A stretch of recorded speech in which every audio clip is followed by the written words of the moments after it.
Yan guys, binabalik na ni Kamba yung hose ng radiator. Ito po ay Ford Everest. Galta namin ng yan, water pump. Ito po, bago. Yan. Tanggal po yan, tanggal. Yan.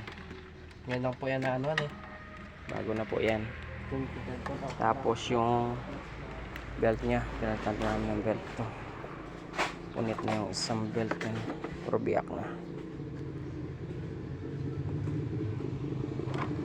Yan, mapuputol na talaga yung isang belt. Ito po yung bago.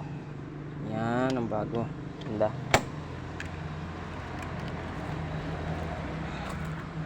Tapos dito sa kabila si Kuya Ande. Honda naman ito. Honda Civic ba? Yan. Nagano yan, Bal? Walang bata. Tanggal yung carbon? Tanggal yan, kapon. Yung lagyan ng silikon lang. Yung ano, to. Nagpuno ito ng langis.